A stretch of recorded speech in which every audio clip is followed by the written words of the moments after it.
Hi, this is Pat Duckworth, the author of Hot Women Rock, How to Discover Your Midlife Entrepreneurial Mojo. And I am super excited about today's interview because my guest is fabulous. So she is the founder and CEO at Public Speakers Association. She's globally sought after as a trainer, a keynote speaker, and a strategist. She's also a multi-book author and TV show host on the Tonya Hofmann's fabulous TV show. I've just given away who it is. She founded the Public Speakers Association to give everyone a chance to show their brilliance because she believes too many speakers and groups devalue the amazing qualities of those who are just now getting into speaking or getting back into speaking or have been speaking for years but want to thrive. And she has 2 rules for people who want to be part of the Public Speakers Association. I'm going to let her tell you what they are. Welcome, the fabulous Tonya Hofmann. Yay! I'm so impressed with myself. Oh my gosh. So before we get going, do you want to say what the 2 rules are? Absolutely. So my first rule came in 2007 when I was done with negative people. So the first rule is okay, you ready? All right. You have to be positive. You have to be fabulous. You can't be negative, mean, grumpy. You just have to leave that alone. The other rule is one that came in about 2009.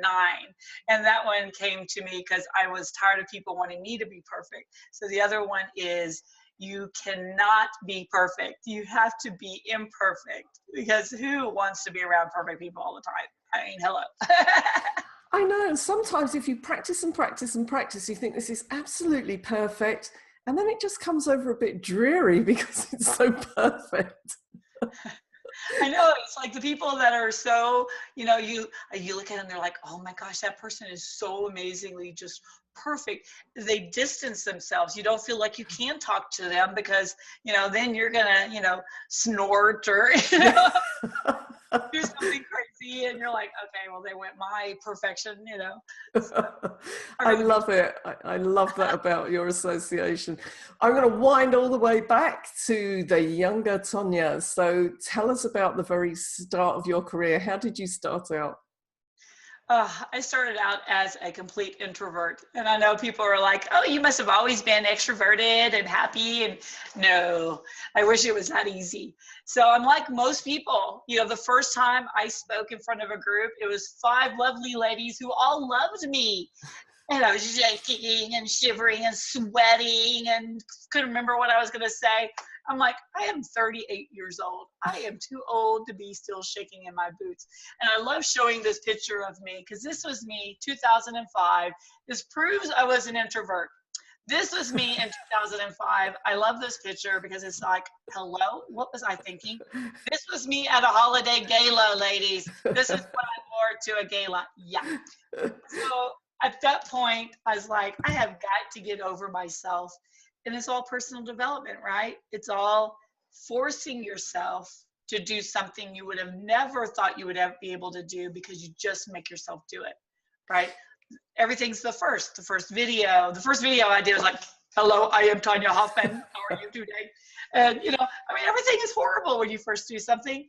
And then you get better and you get better. And then you realize, why do I try so hard? Let me just be who I am. So what were you talking about back then? What was your thing? I first started with online internet marketing, and my husband and I had created an online directory to help small businesses, grow and get some visibility. But that was 2005, and most people weren't really even using the internet much back then. And so we were kind of behind, ahead of the times. And then I turned into a networking group organization, a business networking group organization. So a lot of people ask me to come and talk about networking and how to sales, how to do one-on-ones and appointments and stuff like that. So have you always been an entrepreneur? Did you kind of leave college and go straight into business, or was there a little thing in between? Actually, I totally did. The year I graduated, the people that I was their manager at their retail store, and they were trying to sell their retail store. And of course, you can't sell a retail store unless you find a 25-year-old that's like, I've always wanted to be an entrepreneur. Yay! And so they convinced my husband and I to buy the store. They handed us the keys and they flew to Hawaii. And we're like, what do we do now? So yeah, we kind of learn things the hard way, which is the way most people learn, right?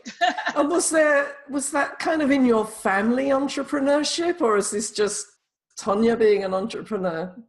Yeah, no, most of my family are hardcore. I'm an employee. I will always be an employee type of mentality. But I learned when I was little, I had this spark of wanting to own my own business.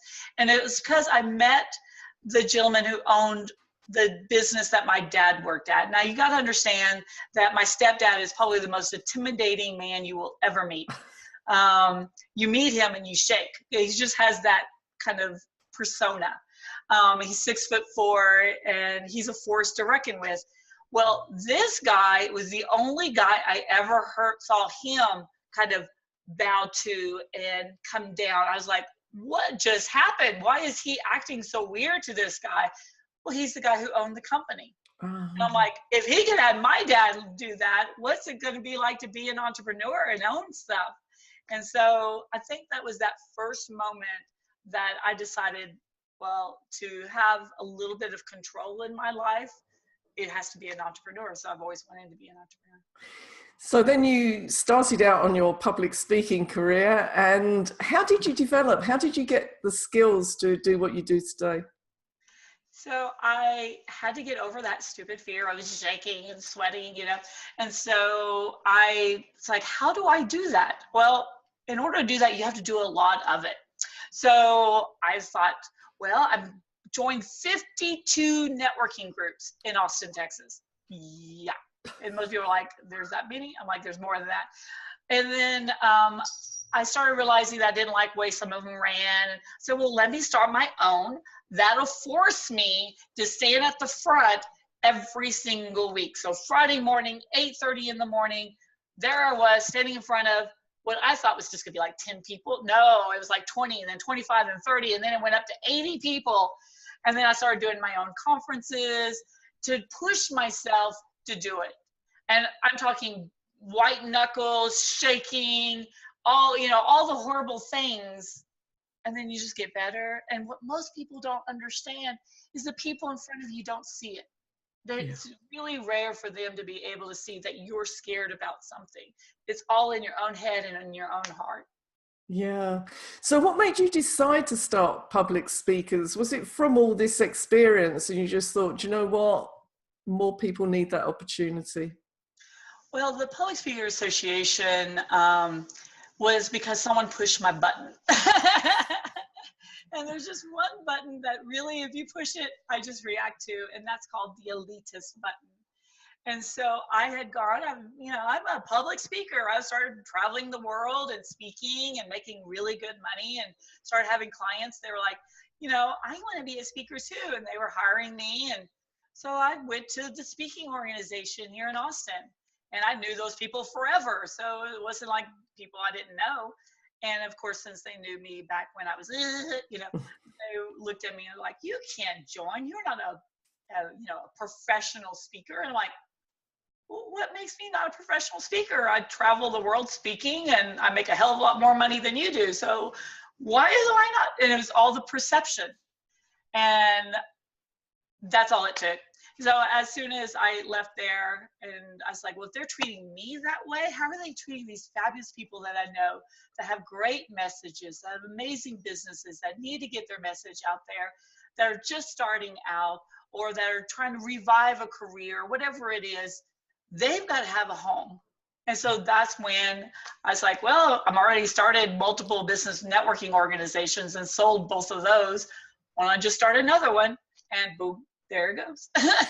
And did your fabulous TV show, did that grow out from that? Well, actually, the show started as a AM radio show back in 2006. So I really tried to hit all my fear points. And so the biggest fear, not only public speaking, but was the sound of my voice. And so I thought, well, if I go on radio, I have to get over the issue with hearing myself, because that's all you'll hear is my voice. And so I started with AM radio. The producer was like, oh, you're doing most of the speaking. Your husband will be the side guy. And I'm like, why? He goes, because you have a unique voice. I'm like, oh, it's a positive, not a negative. I get it. And so that turned into an FM station. That turned into a blog talk, internet show. There was like 1 million listeners. But then I found video, and I was on Natalie Ledwell's show, and hers was video. And this was early, in the early days, was about 2011 or so. And immediately I was getting clients from her video show. And I'm like, wow, I'm hardly getting any reaction on this, 1 million people blog talk radio.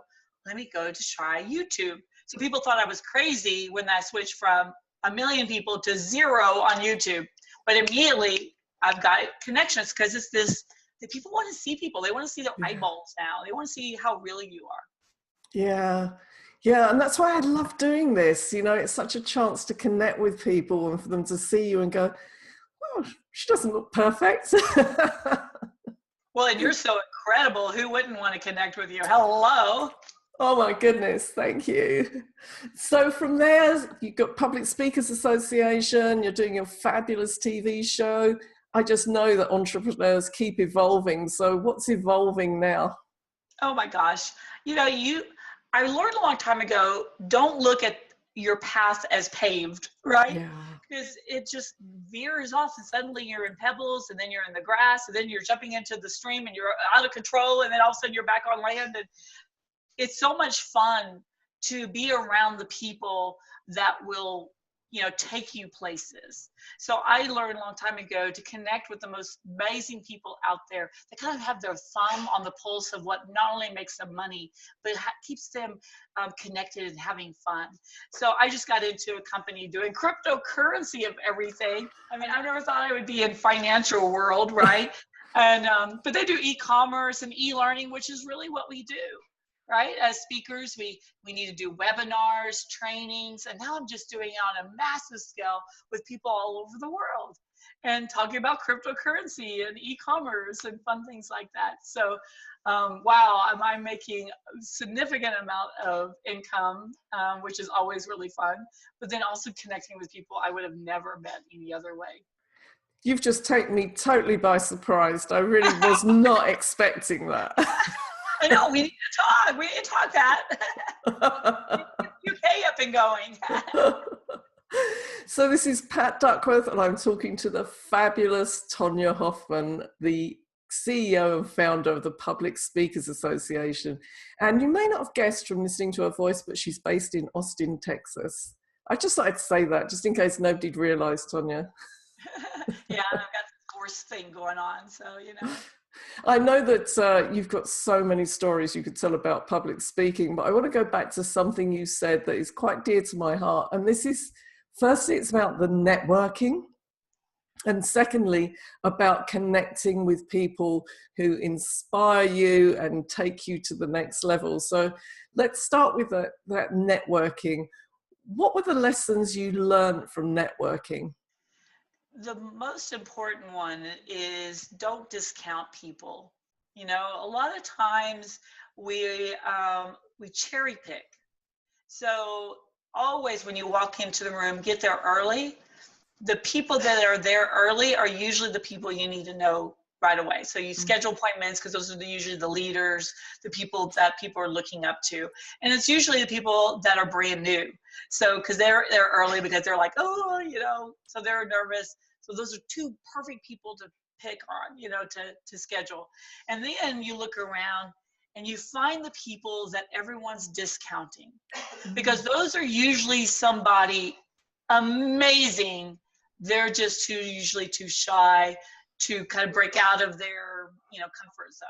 And I've met people who've changed the world that are literally in museums and nobody knew, because no one took the time to say hello to them. Yeah, that's really important. And any tips for approaching people? You know, how do you break the ice?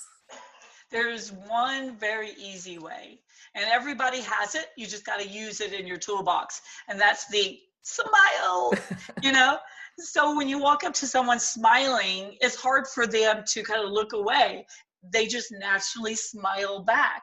And if you reach your hand out, what happens? They reach their hand out too. So it's very easy. People think it's very complicated. The hardest part is understanding it's not about you, Yeah. because we love to hear ourselves talk. So the best thing you could do is keep it short and sweet. Hi, I'm Tonya Hofmann. I'm the CEO and founder of the Public Speaker Association. Who are you? What do you do? And get really excited and listen. Open up your ears and close your mouth, and you will meet the most amazing people. And of course, you could network from first thing in the morning, the breakfast meeting, through the coffee meeting, the lunch meeting, the afternoon tea meeting, the dinner meeting, the evening meeting. How do you decide which ones are the ones for you? Well, you have to try, because usually, no, I don't even care if it's like the worst event ever. You're usually going to meet somebody worthwhile. If it's not, great. You just learn where not to ever have to go again. But you got to try different places. You also look at what kind of people are they? Because if you're going to, a group of people that you're not going to resonate at all, why are you going there? Even if it may be your target market, well, they also have to resonate with you. You have to have some commonality so that you have a relationship you can build with people. So it's important to take that to the next level, and actually build relationships, not just a one-off, hey, who are you? Okay, bye.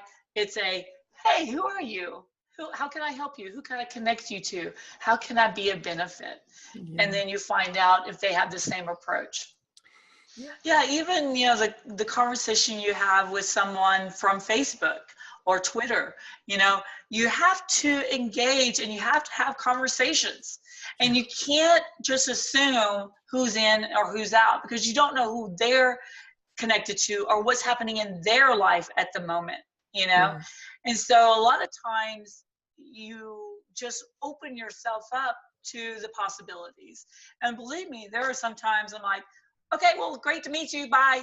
And that was a 5-minute conversation. That's all I needed with that person, right? And then there's some that you can't get off the phone because you're just so connected, so you never know. And you let go of the preconceived ideas of who is going to benefit you the most. Yeah. A gentleman reached out to me one day on Facebook, and he was from Nigeria, and everyone's like, already a flag froze up, you're like, oh yeah, sure, and I just started a conversation because he wasn't just, hey, you're beautiful, it was an actual conversation. And he actually was asking about speaking. And then I got onto one of his shows, and suddenly I'm on WhatsApp and I'm typing out, because they only text. So I was typing a text presentation for an hour and 15 minutes. It was the craziest thing I've ever done.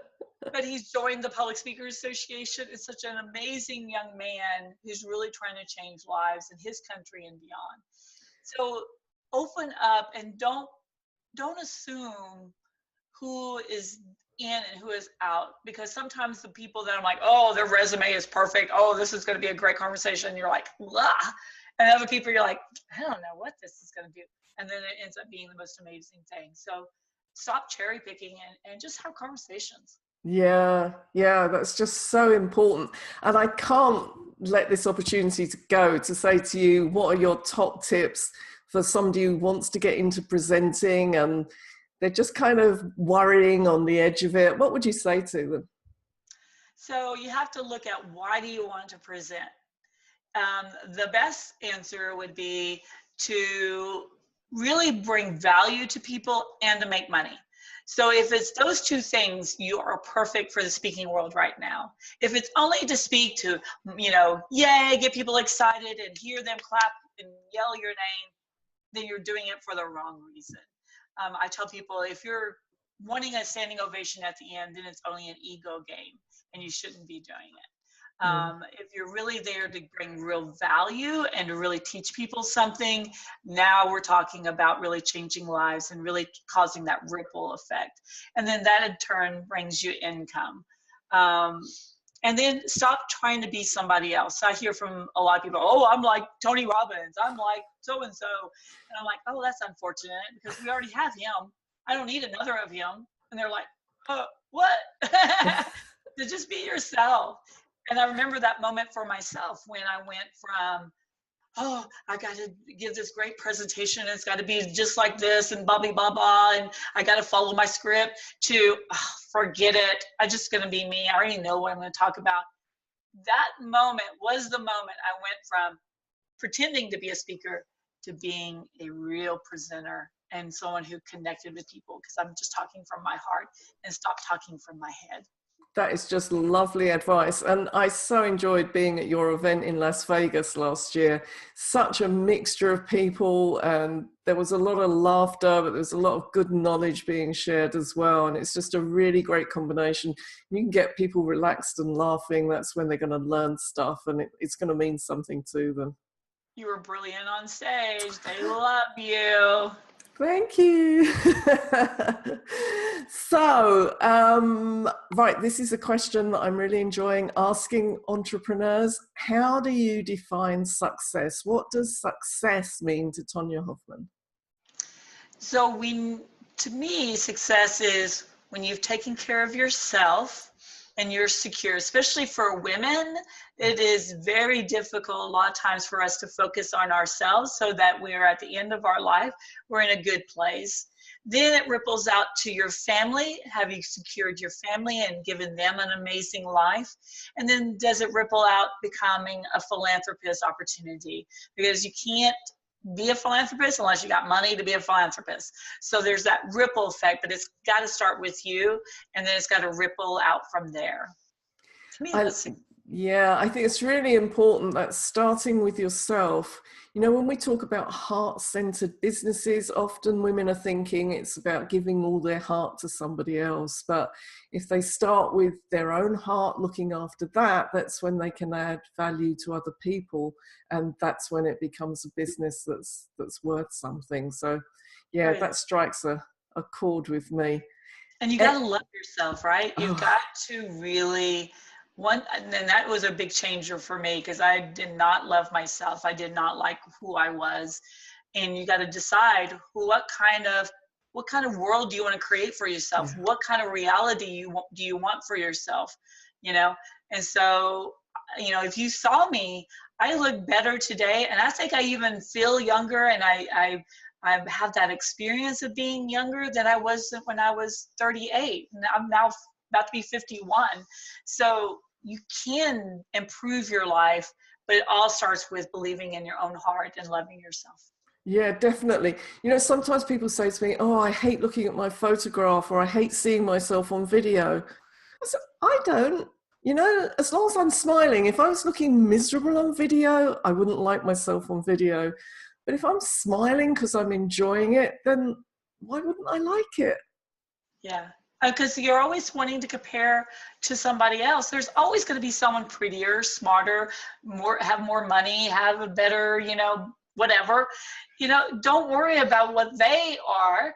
Love who you are. And if you don't, change it. You know, just do something about it. Definitely. So Tonya, the viewers watching, if they want to find out more about you and the Public Speakers Association, how can they do that? So it's simple. Just go to Public Speakers with an S, Association, all spelled out, .com, and it gives you all kinds of great details there. And then at the bottom, there's a pop-up that says that I want to chat with you. So I would love for each one of you to give me the opportunity to say hello. So just fill that out. Pick a time and day that works for you. It does adjust for time zones. If you don't see something that's going to work, we can kind of adjust, especially if y'all are over in the UK. We can make things work. But I really want to get connected to y'all and see how I can be a benefit to you. And you have those amazing virtual summits as well once a month. So it's a chance to click on that and see some of your speakers talking on subjects as well. Oh, absolutely. We love it. And it's always so much fun when you can hear somebody's message come to life. Yeah, fantastic. Thank you so much, Tonya. This has been such a pleasure. And I hope I'll see you again soon. That would be Yeah, good, wouldn't hopefully it? in Vegas again in July at the next conference. I did not know there was going to be another one this July. I know we're trying to get all the dates, and we're having difficulties getting a date secured. So as soon as I get one, I'll post it on PSA and I'll let everybody know. I'll be watching out for it because that was just so much fun last year. Thank you again. And to all our viewers, the things that I've taken from this today is that importance of networking, that using your smile to connect with people and never dismissing anybody. You don't know what their story is. You don't know what you could offer to them or they could offer to you. And with the speaking, it's about getting out there, practicing your art and not thinking you have to be perfect. And finally, that really important lesson, love yourself first. Love yourself, and then you can spread that love about. So keep watching out for more of these amazing interviews with wonderful entrepreneurs. I'll see you next time.